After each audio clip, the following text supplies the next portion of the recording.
Hello! Aujourd'hui on se retrouve dans une nouvelle vidéo. Alors j'arrive un peu 1000 ans après tout le monde, mais c'est parce que je voulais pas faire un bilan de mon année 2021 juste à partir du 1er ou 2 janvier parce que j'avais un peu besoin de récapituler un petit peu tout ce qui s'était passé pendant mon année 2021, ce qui a été possible de faire et tout, comment j'ai pu me sentir pendant cette année-là qui avait été un peu compliquée. Et je compte pas te dire non plus quelle résolution je vais prendre pour cette année-là parce que je fonctionne pas aux résolutions de mon côté. C'est juste que voilà, passer à 2022 ça permet de clore le chapitre 2021 et c'est un peu comme ça que je le vois, donc moi les résolutions ça m'intéresse pas. Mais on va un petit peu revenir du coup sur ce qui s'est passé pour mon année 2021, faire un bilan et aborder certains sujets. Chose que je peux un peu moins faire sur la chaîne vu que je ne fais plus de master vlog parce que j'ai plus de mémoire à faire, donc comme je fais plus trop de master vlog où là je te raconte un peu mes états d'esprit sur un tel ou tel moment, où j'en étais, plus dans ma vie scolaire, parce qu'on va pas parler de ma vie personnelle, c'est pas forcément le lieu et j'ai pas forcément envie de partager plus que je n'en partage déjà. Mais du coup, ce genre de vidéo ça va me permettre tout simplement de te raconter un petit peu ce qui se passe, de ce qui s'est passé et en soi ce qui se passe toujours pour certaines choses. Donc voilà, on va pouvoir commencer. Alors déjà en janvier 2021, j'étais encore en M2 et j'étais encore en train de faire un mémoire, donc en histoire de l'art, et je travaillais sur la représentation de l'automobile dans les illustrations d'une revue qui s'appelle Omnia, et puis j'ai un peu plus ouvert mon sujet sur la représentation de l'automobile dans l'histoire de l'art, sur une période avant la Première Guerre mondiale. Voilà, c'est le contexte pour les nouveaux qui ont rejoint la chaîne, etc. Et du coup en fait j'étais en pleine année scolaire encore, et je venais tout juste de changer de sujet, enfin tout juste, ça faisait peut-être un mois où j'étais sûre de mon changement de sujet, que ça avait été validé par mon directeur. Du coup j'étais dans une phase un peu de stress, d'angoisse, j'étais paumée. Donc en soi, enfin tu l'auras compris déjà pendant les master vlogs qui ont eu lieu l'année dernière, c'est que ça a été une année assez dure mentalement parce que forcément être étudiant en master et être étudiant tout court pendant le Covid, c'est pas facile. Déjà que pour personne ça n'a été facile, et de voir que certaines choses ne sont pas possibles pour ton mémoire, ou le fait de se retrouver quand même assez isolé, de plus avoir cours en présentiel, etc. Ça a quand même été compliqué, sachant qu'en plus en M2 t'as plus 36 milliards de cours, donc tu te sens vite un peu solo et très vite démotivé en fait par ce contexte-là. Donc déjà on commençait l'année vraiment, mais pas du tout au taquet quoi, totalement déjà démotivé, etc. Donc ça c'est sûr que ça a été un petit peu compliqué. Et puis en plus à cette même période, j'ai commencé à envoyer des CV pour trouver un travail pour après mon master. Pour l'instant, à cette période-là, je voulais plutôt trouver un job un peu d'été mais dans mon secteur, pour ensuite en septembre avoir un autre boulot, et du coup en fait avoir 2 expériences, une sur 2 mois, 3 mois même, et une autre plus sur l'année de septembre à l'été. Donc voilà, sauf que en fait je me suis rendu compte très vite que jumeler à la fois le fait de finir ses études, d'avoir un mémoire à faire, plus de chercher un travail en même temps, c'est assez compliqué. Surtout quand t'es mentalement pas forcément très bien, parce que t'es juste éprouvé de la situation, que c'est ton deuxième mémoire pendant le Covid, que t'en as juste marre, et que t'es juste pas très motivé en soi. Donc ça a été un petit peu compliqué. Au final, j'avais pas trouvé de travail pour l'été même. J'avais eu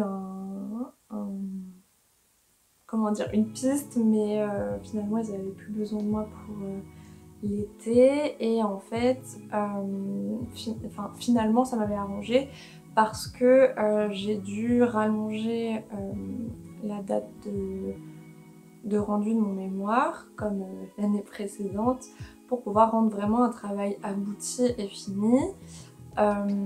Et du coup en fait tout mon été je l'ai passé à continuer à rédiger mon mémoire, donc en fait je pouvais pas jumeler un travail et mon mémoire si je voulais vraiment ne pas m'épuiser physiquement et mentalement et donner mes dernières gouttes de motivation quoi. C'était un peu ça pour faire un schématique. Après là tu vois je passe de janvier à l'été parce qu'en fait vraiment mon année 2021 sur ce que j'ai envie de te partager, ça se résume vraiment au mémoire et à l'âme que j'ai donnée à ce mémoire. Genre vraiment mon âme est partie là-dedans. De toute façon généralement quand j'ai des projets universitaires voilà, qui m'intéressent autant, forcément je me donne à fond dedans, enfin c'est un peu normal. Mais peut-être même un peu trop, mais bon bref, j'ai fait d'autres expos, etc. Il se passait des choses dans ma vie personnelle plutôt positives, voire très très positives, mais c'est vrai que à côté au niveau scolaire et ce qui allait devenir le professionnel, c'était pas trop le fun, donc voilà. Donc en septembre j'ai soutenu mon mémoire, tout s'est très bien passé et j'ai réussi à obtenir une mention, donc ça hyper bien, très contente d'avoir eu ça et tout, mais après cette soutenance, je me suis dit bah voilà j'ai fini ma soutenance, je pars de l'INHA et je suis un peu laissée à l'abandon dans le marché du travail, la jungle qu'est le marché du travail, et donc comment je vais me débrouiller. Parce que du coup, je suppose que si t'es dans ces milieux-là, un peu de la culture, de l'art, de l'histoire de l'art, etc., tu sais que très souvent on travaille les métiers de la culture c'est bouché, les métiers de la culture il n'y a pas d'emploi, les métiers c'est la merde, c'est pas faux, on va pas se le cacher, et j'avais déjà un peu cette réalité là, puisque déjà juste parfois pour trouver un stage c'était galère, alors que parfois c'est des stages même pas rémunérés, etc. Et déjà là c'était compliqué. Donc en soi je savais que ça allait être compliqué et je m'attendais à ce que je me mette pas à travailler tout de suite. Donc du coup après mon mémoire et vu l'année en fait que j'avais passée, qu'elle était assez éprouvante, je me suis dit bah au pire c'est pas grave parce que j'avais quand même réussi à trouver un petit job pour septembre, histoire un peu de me faire des sous de côté. Donc j'accueillais les visiteurs et je gardais des salles dans un musée, qui était un travail quand même assez pénible, on dirait pas comme ça, mais en fait c'est extrêmement ennuyant quoi, de rester toute la journée sur sa chaise. Et puis même au niveau du corps, t'as quand même pas mal mal au dos, etc. Donc voilà, c'était pas du tout ce que je voulais faire, mais c'était histoire de me faire un peu d'argent de côté sur ce mois-ci. Et puis je me suis dit, ça me donne aussi un mois de plus pour trouver un travail. Donc je continue de chercher, je continue d'envoyer des candidatures, etc. Et les réponses qui reviennent le plus souvent, c'est « Ah bah désolé, on n'a pas de place pour vous accueillir » ou « Ah bah désolé, en fait, en soi, on aimerait peut-être bien vous accueillir, mais on n'a pas le budget pour. » Ou alors en fait on peut pas vous accueillir, c'est pas du tout de la faute de votre profil ou quoi que ce soit, c'est juste qu'on est dans l'incapacité de vous employer. Donc c'est quelque chose qui est encore plus frustrant parce que tu sais que c'est pas à cause de ton CV, de tes compétences, de ta formation que tu ne trouves pas, mais c'est parce que le marché est saturé et il est bouché pour ces métiers-là. Et surtout qu'en fait, étant donné qu'il n'y a pas assez de budget qui est alloué à ces secteurs-là, il ne peut pas avoir d'ouverture de poste et l'argent qui est donné, il est mis ailleurs que dans l'ouverture de poste.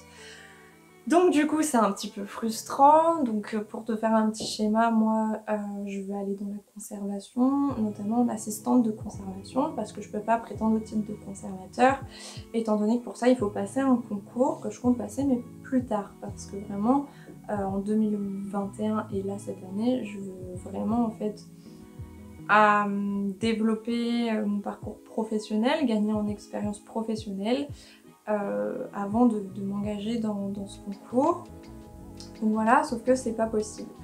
Pour l'instant c'est pas possible, je trouve pas d'emploi. Alors on me dit, du coup je suis inscrite à Pôle emploi. Si tu me suis sur Instagram, tu sais un petit peu les péripéties que j'ai pu avoir avec eux.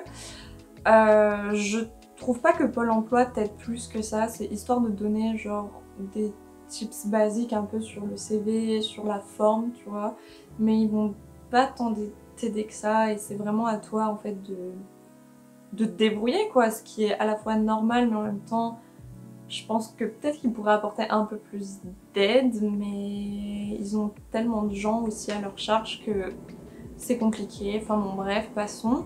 Donc déjà je savais pertinemment qu'en m'inscrivant à Pôle emploi, même si j'étais inscrite à Pôle emploi, c'était vraiment d'un point de vue administratif et que je savais très bien que ils allaient pas m'aider. Aussi ce qui est pratique c'est que je fais partie du programme jeune parce que j'ai en dessous de 25 ans donc tu peux toucher des aides de l'Europe etc donc ça peut être avantageux et en fait t'as un suivi plus poussé que si t'étais au Pôle emploi normal et où t'as des rendez-vous et donc du coup avec ce programme là t'as un rendez-vous une fois par mois avec ton conseiller. J'espère qu'elle regardera pas la vidéo mais c'est vrai que j'aimerais m'en passer parce que ça me démoralise plus qu'autre chose. En fonction de la personne avec qui tu tombes, tu peux bien ou pas très bien t'entendre et ça peut plus te démotiver dans tes recherches qu'autre chose, genre vraiment, bref, passons. Et du coup là, vers ma fin d'année, je suis toujours dans une période de flottement, donc je candidate, j'ajoute des gens sur LinkedIn, tout ça. Mais c'est vrai que j'ai pas forcément de réponse positive. Quand j'ai des réponses, c'est pour me dire que c'est pas ma faute mais on peut pas me prendre. Donc c'est un peu compliqué au niveau psychologique de se faire un peu constamment rejeter et de se prendre des noms d'un peu partout. Donc ça c'est un petit peu compliqué. Après je reste motivée et... je reste motivée. Je dis ça maintenant parce que ça va mieux là maintenant quand je te fais cette vidéo et c'est pour ça aussi que je pouvais pas la faire plus tôt parce que il y a quelques semaines, c'était pas... moi j'étais pas dans ce mood là, hein. Là j'aurais pas pu t'en parler. Donc du coup ouais je te disais que vraiment il y a quelques semaines j'aurais pas pu t'en parler de ça. Parce que c'est une situation pas fun mais qui s'applique à plein d'autres domaines en fait que la culture. Là j'ai vu récemment qu'en marketing et communication c'est pareil, il y a plein de jeunes qui sortent de master et qui trouvent pas aussi. Et puis après tu sais parfois il y en a aussi qui vont dire non mais prends ce que tu peux etc. Bah ouais mais j'ai pas envie de travailler en billetterie toute la journée et pendant mon année en fait, t'es gentil mais j'ai pas fait bac+5 pour finir en billetterie quoi. Alors je veux bien que ça soit du moins de mon point de vue, c'est pas les études que j'ai fait pour et c'est pas ce que j'ai envie de faire de ma vie. Donc c'est vrai que c'est un peu frustrant quand on me dit bah non mais prends ce qui te passe et tout, bah non en fait, j'ai fait 5 ans d'études pour un domaine précis, un domaine où j'ai envie d'évoluer. Donc non en fait, je vais pas aller ailleurs quoi, bref ça m'énerve un peu ces réflexions. Je comprends que genre c'est pour essayer de te mettre un pied dans le monde du travail etc, mais c'est pas le domaine que je veux etc et voilà ça m'énerve, mais bon bref. Mais du coup ouais donc je te dis ça du coup par rapport à l'histoire de l'art et tout, mais ça touche aussi d'autres milieux, hein. Faut pas se dire que c'est que parce que c'est des métiers de la culture ou quoi. J'ai eu l'impression en tout cas qu'il y avait pas mal de jeunes là, qui sortaient, surtout sur ces années-là, sur ces années Covid, qui sortaient de leur master et qui trouvaient pas de job en fait, mais sur des secteurs qui sont pas forcément des secteurs culturels ou des secteurs où on peut penser qu'il y a de l'embauche et où finalement tu sors de master et tu trouves pas. Donc voilà. Après, sur cette année-là, en prenant un peu de recul, tout ça, je me dis au moins ça me fait gagner en maturité, ça me fait apprendre la vie quoi, tout simplement, et ça me fait grandir et ça m'endurcit quoi de me prendre autant de refus par mail. Bref, si, il y en a même qui m'avaient appelé très gentiment pour m'expliquer la situation. Il y a des conservateurs bienveillants qui m'ont aussi totalement expliqué la situation en me faisant de longs textes dans leur mail. Et ça vraiment je remercie ces personnes parce que quand tu envoies des mails et tout et que tu as espoir que ça aboutisse à quelque chose et qu'au final tu n'obtiens pas de réponse ou parfois juste une réponse négative sans te donner trop d'explications, ça peut être très frustrant. Donc le fait d'avoir parfois des conservateurs qui prennent le temps de t'expliquer en fait un petit peu le milieu et comment procéder pour obtenir ce que tu veux quoi, c'est toujours très sympa.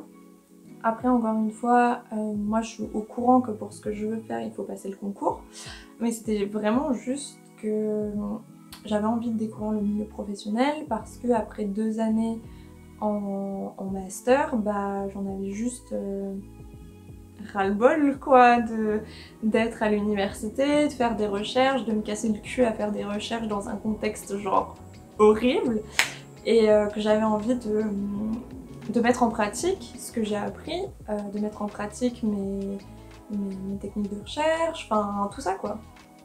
Donc, et puis de voir le milieu, de découvrir des choses, de découvrir le monde professionnel, etc. Bref, je perds pas espoir, peut-être que je trouverai quelque chose cette année, j'espère en tout cas. Enfin bon bref, en tout cas ma conseillère Pôle emploi m'a dit que pour le métier que je cherche par exemple, ou du domaine, ça met minimum 6 mois si on est très chanceux. Voilà, c'est très motivant tout ça, hein. Enfin bon bref. Donc ça c'est une phase un peu compliquée de ma fin d'année 2021, qui avait déjà commencé du coup en janvier 2021 quand j'avais commencé à chercher. Et ensuite... Mais du coup, tout ça pour dire quand même que même si genre j'ai un discours un peu déprimant sur ça, je perds pas espoir, j'espère pouvoir trouver quelque chose bien évidemment, et je suis extrêmement motivée évidemment pour trouver quelque chose. Et c'est pas genre ces quelques obstacles qui vont m'empêcher de continuer à chercher, etc. etc. Voilà, je tenais quand même à le dire parce que c'est vrai que si t'es étudiant en histoire de l'art et que t'écoutes ce que je suis en train de te dire, ça peut être un peu déprimant, mais c'est une réalité qu'il faut connaître, c'est une réalité que je connaissais déjà, sauf qu'à la différence c'est que maintenant je la vis. Donc voilà, ensuite on va passer à un chapitre beaucoup plus joyeux, qui va être un petit peu mieux, c'est plutôt YouTube. Alors pour YouTube, du coup je continuais mes mastervlogs et tout en 2021, et puis du coup à partir de septembre, les mastervlogs se sont arrêtés pour consacrer cette chaîne plutôt aux analyses d'art, donc des analyses d'œuvres d'art pures et dures, et des analyses d'œuvres d'art dans des films, dans des séries, dans des jeux vidéo, il me semble que oui c'est tout, etc. etc. Et puis des vidéos diverses, donc là par exemple va bientôt avoir la vidéo sur les études en archéologie avec une pote à moi qui en parlera bien mieux puisqu'elle est archéologue, enfin elle a fait ses études donc elle en parlera bien mieux que moi, et du coup je vous prépare ça quoi. On a aussi passé la barre des 1000 abonnés en 2021, il me semble que c'était en 2021, je crois bien, et en tout cas enfin j'en suis très contente. Genre, à l'échelle maintenant YouTube, 1000 abonnés c'est rien, mais pour moi ça reste quand même un nombre conséquent, donc ça j'étais très très contente. Après de ce que je vois dans mes statistiques quand même, c'est que la majorité des gens qui regardent mes vidéos ne sont pas abonnés, donc c'est ton moment là, c'est pour toi, abonne-toi. Hésite pas parce que en fait, comment dire, genre je crée du contenu, etc. Ça me fait toujours plaisir d'en faire.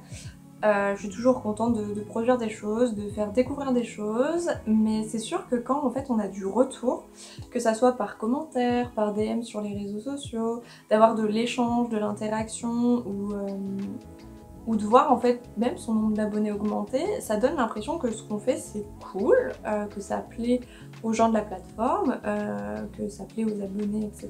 et aux gens qui suivent un peu ce que je produis. Mais c'est vrai que parfois, quand tu passes énormément de temps à essayer de faire des recherches sur une œuvre, à construire tout un discours autour d'elle pour essayer de te faire comprendre quelque chose, etc. et de pas avoir de retour, ou de voir que les vues finalement elles sont pas si hautes que ça, tu te demandes si c'est vraiment utile ce que t'as fait comme vidéo, et même si ça t'a fait plaisir de la faire, c'est vrai que t'as envie d'avoir de l'interaction, tu vois, t'as envie d'avoir les retours des gens, que ce soit pour améliorer ta vidéo, évidemment des retours constructifs, hein, pas des commentaires de haters ou je ne sais quoi. Mais ça après j'en ai pas, donc pour l'instant, donc c'est cool. Mais ouais, des retours sur comment améliorer telle chose, ou des retours juste même positifs sur ce que tu produis. Parce que c'est vrai que parfois, quand tu publies sur la plateforme, enfin sur YouTube en tout cas ici, c'est vrai que parfois tu te sens un petit peu seule quand tu publies des choses qui, à ton sens, ont été quand même pas mal travaillées et que t'as fait pas mal de recherches et tout, et que tu vois qu'au final, genre, bah y a pas trop de commentaires et tout, est-ce que c'est vraiment utile du coup que je leur fasse des analyses ou pas? Je n'arrêterai pas les analyses, hein. On se calme, mais c'est vrai que du coup, vers septembre-octobre, quand j'ai commencé du coup à arrêter les mastervlogs, c'est vrai que je me suis posé la question de est-ce que finalement les gens aiment bien, est-ce que c'est bien? Normalement je vais continuer parce que moi c'est ce que j'ai envie de faire, mais il n'y a pas tellement de retours, c'est un peu compliqué. Bref, en tout cas j'ai perdu un peu de motivation sur ce point-là, on va pas se le cacher, je vais être totalement honnête, j'ai perdu la motivation, j'ai du mal à retourner en bibliothèque. Surtout qu'en plus, au vu de mon contexte aussi professionnel, en fait j'ai vraiment du mal à retourner à la bibliothèque parce que je vois des gens de mon milieu qui ont un travail dans la bibliothèque et ça me rappelle ma situation à moi. Et du coup c'est un peu compliqué de retourner à la bibliothèque. Donc voilà. Après je fais aussi des recherches en ligne, etc. Mais c'est vrai que j'ai du mal à me motiver à faire des recherches. Et donc voilà, mais bon, faut aussi que je me mette un petit coup de pied aux fesses, mais c'est vrai que le fait de pas du coup avoir tellement d'interactions et tellement de retours, c'est vrai que du coup bah ça peut être démotivant quoi parfois. Donc voilà, maintenant tu le sais, si tu vois des vidéos analyses, surtout n'hésite pas à commenter, parce que, enfin, du coup c'est, enfin, comment expliquer? Genre sur un bilan culturel, je m'en fiche, tu vois, qu'il n'y ait pas tant d'interactions ou quoi, même si ça m'intéresserait aussi d'avoir vos suggestions, je sais pas, de séries, de livres, de tout ce que vous voulez. Mais genre, comme les vidéos analyses, c'est des vidéos où je passe beaucoup de temps, que ça soit au niveau de la recherche, au niveau de la formulation de mes idées, etc., au niveau du montage aussi. D'ailleurs, j'ai un nouvel ordi, donc j'espère que je pourrai améliorer mon montage parce que l'ordi que j'ai maintenant, il est vraiment super pour faire du montage, donc je redécouvre la vie parce que bah voilà, un autre point, c'était pas aussi motivant de faire des vidéos parce que je galérais à monter avec mon ancien ordinateur qui n'en pouvait plus de mon logiciel de montage. Donc là maintenant déjà j'ai un petit pic de motivation parce que j'ai changé d'ordinateur, donc je sais qu'au niveau du montage ça sera... Enfin je vais pouvoir tester déjà beaucoup plus de choses. J'ai commencé un peu à tester des trucs au niveau de la dernière vidéo, donc c'était l'analyse une analyse de Karruecher. Donc voilà, mais c'est vrai que, bah, comment dire, si je publie mes vidéos sur cette plateforme, c'est pour aussi avoir une interaction avec les personnes, etc. Savoir si ce que je dis est compréhensible, savoir si ça a intéressé, savoir si vous avez appris des choses, ou enfin voilà, parce que enfin globalement sinon enfin je ferai ces exposés à l'oral qu'à mes potes et basta, tu vois. Mais j'alterne beaucoup entre le vous et le tu aussi, mais bon. Passons, vous, tu, toi, personne derrière ton ordinateur, ton téléphone ou je ne sais quoi. Mais du coup voilà, ça c'était un petit peu le point où j'ai remarqué que bah, mes vidéos analyses font toujours beaucoup moins de vues. Même si je sais, genre faut pas s'attacher aux chiffres, etc. Ça saoule un peu quand tu travailles beaucoup une vidéo et que tu vois que bah, ton travail finalement intéresse pas tant que ça. Donc voilà, donc pas hésiter à me faire des retours constructifs sur ce type de vidéos, etc. pour que j'essaie peut-être de les rendre un peu plus dynamiques, un peu plus, je sais pas, un peu plus fun, un peu plus, je ne sais pas. Mais du coup voilà, après je comprends que parfois on n'a juste pas envie de se taper une analyse ou voilà, mais c'est vrai que ouais, c'est des vidéos qui me prennent vraiment beaucoup de temps et qui me tiennent beaucoup à cœur. Mais bon, on verra bien. Après là récemment sur Instagram, on a instauré un petit truc, c'était qu'il y avait un soir, je m'étais dit tiens, j'ai envie de poser des questions et tout, autour toujours du même univers, de l'art et tout. Et j'avais posé des questions, je ne sais plus ce que c'était. Elles s'afficheront sur le côté parce que j'ai totalement oublié. Qu'est-ce que j'avais posé comme question? En plus c'était il n'y a pas si longtemps. Genre si tu devais créer un musée, que tu devais choisir le chef-d'œuvre de ton musée, un peu comme la Joconde pour le Louvre, quelle œuvre tu choisis, ou ce genre de trucs. Donc j'avais posé ce type de questions-là. Et ça vous avait pas mal plu, il y a eu pas mal d'interactions et j'ai eu de très belles réponses, des œuvres que j'ai pu découvrir aussi, enfin vraiment hyper intéressant. Et du coup pareil, je vous avais demandé si ça vous intéressait tout, vous m'avez dit oui sur un petit sondage. Donc ça on va continuer par exemple sur Instagram à faire ces petites questions là. Donc si ça t'intéresse tu peux rejoindre sur Instagram. Après voilà, je produis pas un énorme contenu sur Instagram parce que bah, je suis plus à l'aise sur YouTube que sur Instagram. Mais du coup voilà, c'est un petit peu aussi le point sur mon YouTube, c'est que bah, j'aimerais quand même que mon YouTube il grandisse un petit peu plus. Ça me fait toujours autant plaisir voilà, de faire des vidéos, etc. J'aimerais un peu améliorer mon setup et tout. Mais étant donné que peut-être que l'année prochaine je suis à l'étranger, il faudrait un setup quand même transportable. Donc bref, passons. Mais ouais, j'ai envie d'améliorer mes vidéos, etc. etc. Pour cette année 2022 et j'espère que cette petite communauté va un peu plus grandir, qu'on sera un peu plus pour découvrir de l'art, etc. Et donc voilà. En vrai, je pense que j'ai un peu résumé mon année, que ce soit au point de vue scolaire, pro et point de vue création de contenu. Donc ma foi, je sais pas vraiment si ça t'a intéressé, mais moi ça me permet de faire un petit check-up avec toi, parce que bah, comme je t'ai dit, comme j'ai plus de mastervlog, je peux moins parler de mes états d'âme et faire des petits bilans comme ça.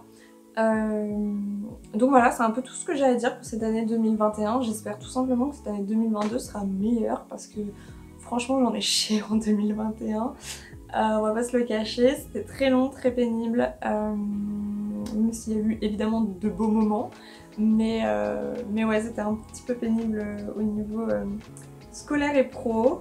Donc voilà, j'espère que toi, ton année 2021 s'était bien passé, que si toi aussi t'as été un étudiant un petit peu en galère, que t'as pu peut-être te reconnaître un peu dans mon témoignage, si t'es aussi en galère pour trouver un emploi, pareil.